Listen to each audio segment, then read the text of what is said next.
de Marie Fleureau, un homme décrit par lui comme pieux, mais en aucun cas extrémiste, en aucun cas capable d'organiser ces attentats, et précisément pas celui que soupçonne la police d'être peut-être le cerveau de l'histoire.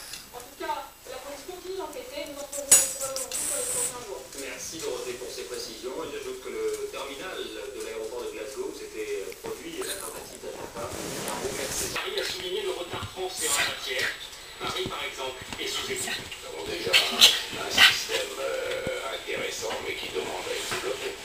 C'est-à-dire plus de caméras Avec plus de caméras sur le terrain, effectivement. On a vu encore les jours derniers l'intérêt que ce dispositif avait pour la progression des enquêtes. 2330 caméras publiques sur les rues de Paris. Une goutte d'eau face aux 65 000 caméras londoniennes, plus de 400 000 si l'on ajoute les caméras privées. Téléphone sur les pompiers tendants, eux ils disent on ne pouvait rien faire, on ne pouvait pas monter, même si on était monté, on serait arrivé trop tard. Nous sommes tous instruits, nous ne pouvons pas sortir, nous allons mourir. Ce sont par le standard des Belka. aujourd'hui. Ils seront retrouvés morts, asphyxiés, le lendemain de l'incendie. Toute la nuit, on nous disait, oui, tout le monde est sorti, il n'y a plus personne dans les habitations. Là, il y en a trop. Nous, entre les parents, on savait très bien que les enfants étaient à l'intérieur. Pour leur défense, les pompiers expliquent qu'ils interviennent toujours avec l'idée qu'il peut y avoir des personnes prisonnières d'un incendie. Mais ce soir-là, selon eux, la violence du feu était trop grande. La rapidité de l'incendie, son développement, ainsi que la constitution même du bâtiment, faisait que malheureusement, cette jeune pouvait être sauvée. Allez, elle s'en va loin là, elle s'en va loin. Belka. Les secours, en tant que personne morale, sont poursuivis pour homicide involontaire. Le procès doit se poursuivre jusqu'à la fin de la semaine.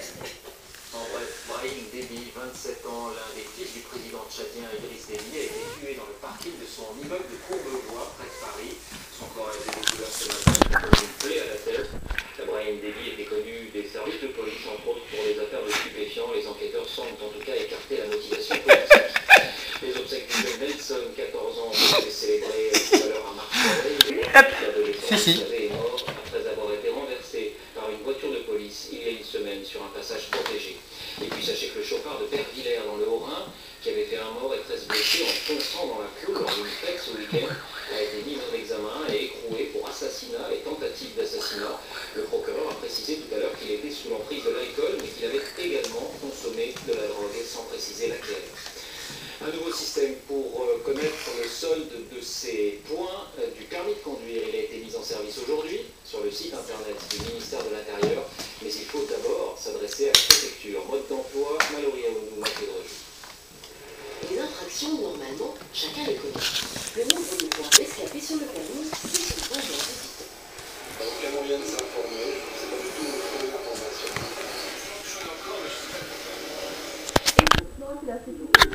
Jusqu'ici, les petits sont Je prends. Oh oui, je fais même pas la moitié. Bisous.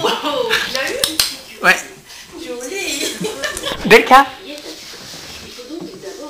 Oh là là, c'est bien parce qu'elle est en pleine lumière en fait.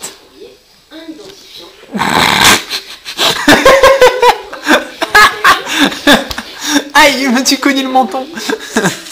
Belka. Belka. Cette préventive est pédagogique. C'est pour permettre aussi aux conducteurs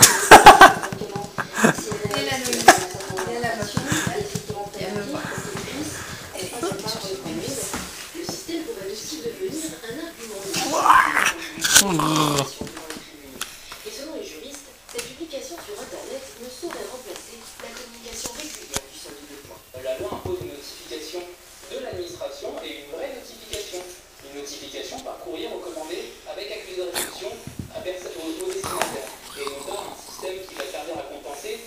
Le système permettra en tout cas de prendre les devants en aiguillant si besoin les conducteurs vers des stages. Pour 250 €, ils permettent de récupérer jusqu'à 4 points.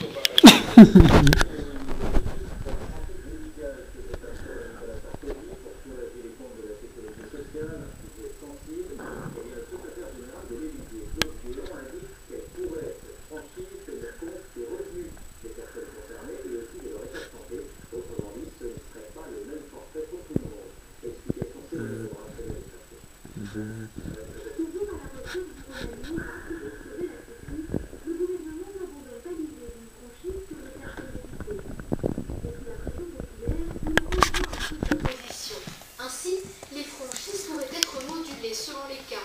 Les assurés atteints de maladies de longue durée, par exemple, ou ceux qui ont les revenus les plus modestes, paieraient moins. La solidarité, c'est essentiellement je paye pour les autres et les autres payent pour moi. Donc je paye un peu plus si je suis riche et je reçois un peu moins si je suis riche. Je paye un peu moins si je suis pauvre et je reçois un peu plus si je suis pauvre. C'est la définition même de la solidarité. Mais te frotte pas, toi.